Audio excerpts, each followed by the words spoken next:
আসসালামু আলাইকুম, welcome to Shoaib tech world. আজকে অত্যন্ত প্রয়োজনীয় একটি টপিক নিয়ে আলোচনা করব, সেটি হলো ডেটা ভ্যালিডেশন। তবে চলুন দেখা যাক।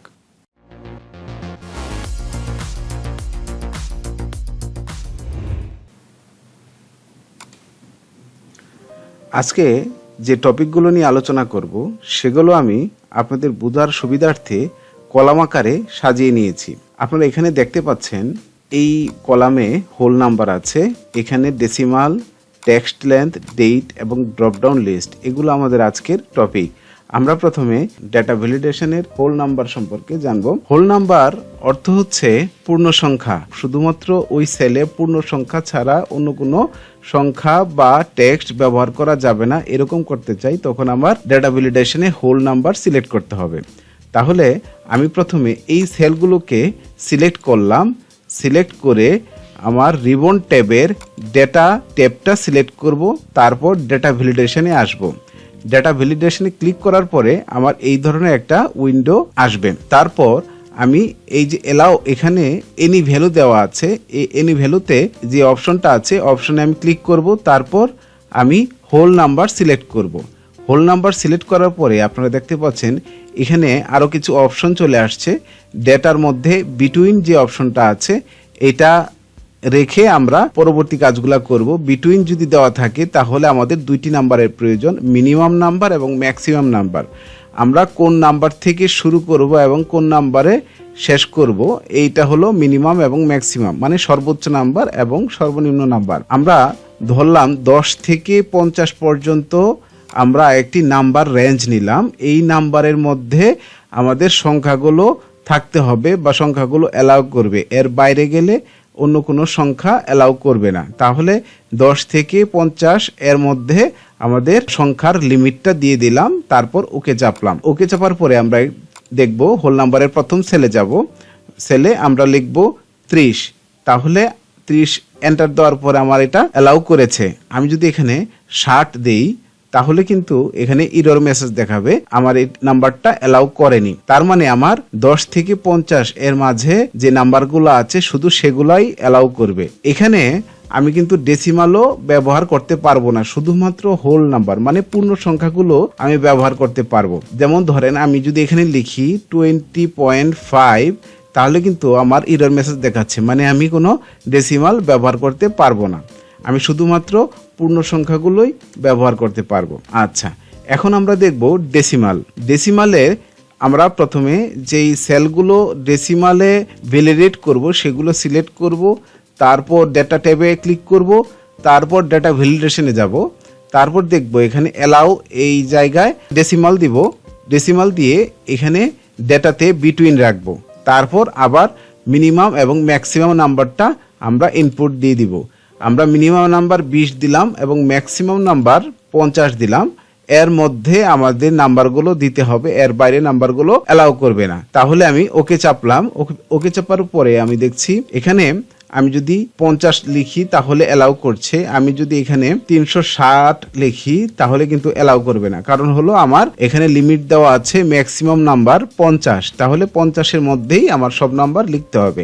এখানে ডেসিমালের সুবিধাটা হলো যে আমরা যে কোনো সংখ্যা, মানে হলো যে আমরা দশমিক সংখ্যা এখানে ব্যবহার করতে পারবো। যেমন আমি যদি এখানে 20.5 লিখি তাহলে কিন্তু আমার ডেসিমাল এখানে অ্যালাউ করেছে। আমি ডেসিমালে এই দশমিক সহকারে যে সংখ্যাগুলো আছে এগুলো ব্যবহার করতে পারবো। হোল নাম্বারে শুধু পূর্ণ সংখ্যা এবং ডেসিমালে দশমিক এবং পূর্ণ সংখ্যা দুটোই আমরা ব্যবহার করতে পারবো। আচ্ছা, এখন আমরা দেখব ভ্যালিডেশনের টেক্সট লেন্থ। যেই সেলগুলো আমরা ভ্যালিডেট করব সেগুলো আগে সিলেক্ট করব, মানে আমরা এই সেলগুলো সিলেক্ট করব। সিলেক্ট করে আমার ডাটা রিবনে সিলেক্ট করা আছে, তারপর আমি ডেটা ভ্যালিডেশনে যাব। ডেটা ভ্যালিডেশনে গিয়ে অ্যালাউ এখানে যাব, এখানে গিয়ে আমি টেক্সট লেন্থ এই অপশনটা সিলেক্ট করব। তারপর বিটুইন আছে, এখানে মিনিমাম এবং ম্যাক্সিমাম আছে। এই বিষয়টা আপনার একটু জানা দরকার যে টেক্সট লেন্থ হলো আমাদের ক্যারেক্টারের লেন্থ। আমরা যদি এখানে মিনিমাম নাম্বার 2 লিখি এবং ম্যাক্সিমাম 6 বা 8 লিখি, আমরা এই 2 থেকে 8 এই পর্যন্ত ক্যারেক্টারের সংখ্যা আমরা এখানে লিখতে পারবো। এর বাইরে এই ডেটা ভ্যালিডেশন অ্যালাউ করবে না, এটা আমরা লিমিট করে দিয়েছি, এই জন্য অ্যালাউ করবে না। তাহলে আমি এটা দিয়ে ওকে করলাম। আমরা একটু দেখি এখানে অ্যালাউ করে কিনা। তাহলে আমি যদি 5টি ক্যারেক্টারের আমরা যদি একটি ওয়ার্ড লিখি, যেমন আমি এখানে চায়না লিখবো, এই চায়না কিন্তু এখানে আমরা দেখতে পাচ্ছি 5টি ক্যারেক্টার, এই জন্য এটা অ্যালাউ করেছে। আমি যদি এখানে অস্ট্রেলিয়া লিখি তাহলে কিন্তু আমাকে অ্যালাউ করবে না, কারণ হলো এটি 5টি বা 6টি ক্যারেক্টারের উপরে চলে গেছে। তাহলে আমরা এইভাবে ক্যারেক্টার লিমিট করে দিতে পারবো যে আমরা কয়টি সংখ্যার ক্যারেক্টার এখানে দিতে পারবো। তাহলে আমরা টেক্সট লেন্থটা বুঝতে পারলাম। আচ্ছা, এখন ডেট ভ্যালিডেশনটা হলো যে আমরা কোনো সেলকে একটা ডেট লিমিট দিতে চাচ্ছি, যে একটা এত তারিখ থেকে এত তারিখ পর্যন্ত আমার ডেটগুলো থাকবে, এর বাইরে আমার কোনো ডেট ব্যবহার করা যাবে না। এই ধরনের ক্ষেত্রে আমরা ডেট ভ্যালিডেশন ব্যবহার করব। আচ্ছা, আমি তাহলে যেই সেলগুলো ডেট ভ্যালিডেশনে নিয়ে আসব সেই সেলগুলো আমরা সিলেক্ট করব, তারপর ডেটা ভ্যালিডেশনে যাব, তারপর আপনারা দেখবেন অ্যালাউয়ে গিয়ে ডেট ক্লিক করব, তারপর বিটুইন দিব। আমরা আজকে ডেট থেকে গত 1 বছর আমরা যে ডেটটা আসে সেটা আমরা দিব, যেমন 5/22/2021 থেকে 5/22/2022 পর্যন্ত আমরা সিলেক্ট করলাম, সিলেক্ট করে ওকে করলাম। এরপর আমরা একটু দেখি যে 5/22 মানে হলো মে মাসের 22 তারিখ থেকে 2022-এর মে মাসের 22 তারিখ পর্যন্ত ডেটগুলো অ্যালাউ করবে, এর আগে অথবা পরে কোনো ডেট অ্যালাউ করবে না। যেমন আমি আমাদের পরবর্তী একটা যে কোনো ডেট দেই, যেমন 6/5/2022, এটা অ্যালাউ করেনি, কারণ হলো এটা হলো জুন মাসের 5 তারিখ হয়ে গেছে।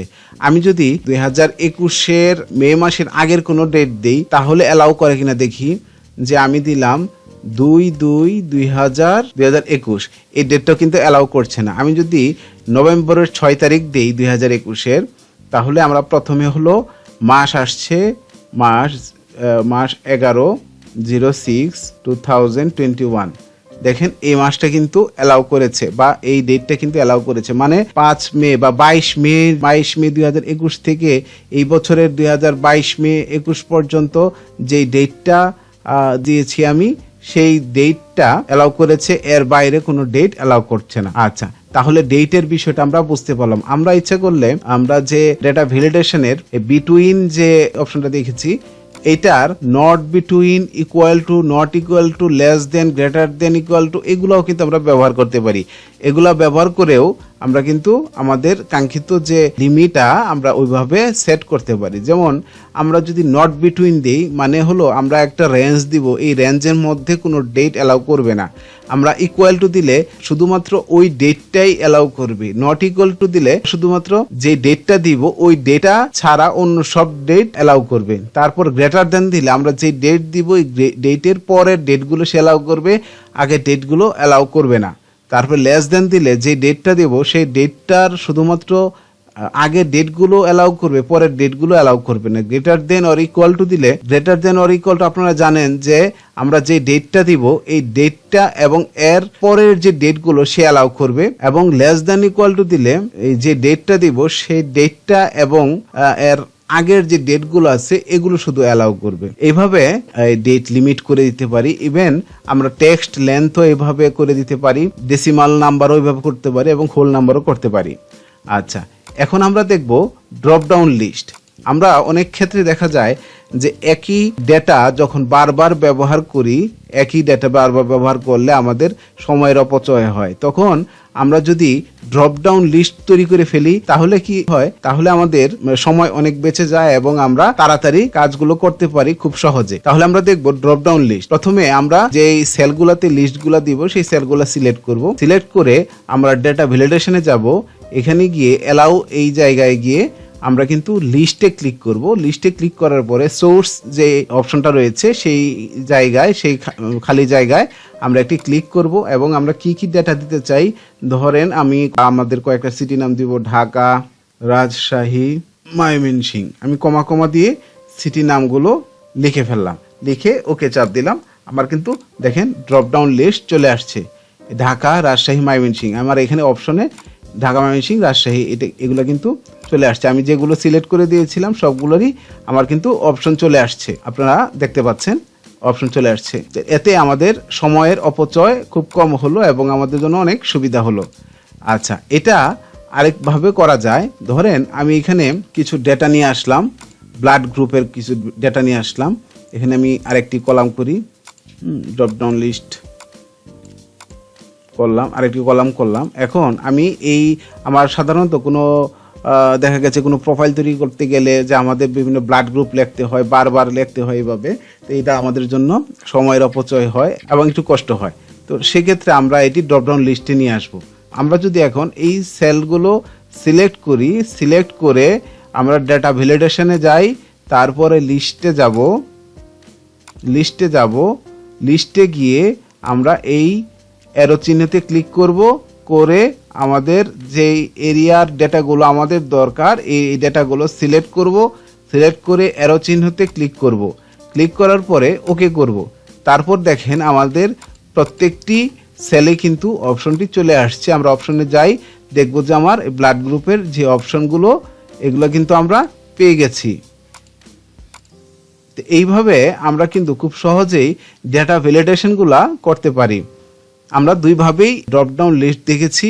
আমরা ডেটের রেঞ্জ কিভাবে দেওয়া যায় সেটা দেখেছি, টেক্সট লেন্থ কিভাবে দেওয়া যায় সেটা দেখেছি, এবং ডেসিমেল, হোল নাম্বার দুটোই আমরা দেখেছি। আশা করি এই পর্যন্ত আপনারা বুঝতে পেরেছেন।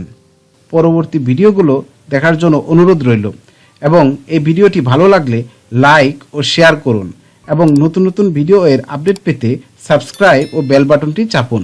ধন্যবাদ।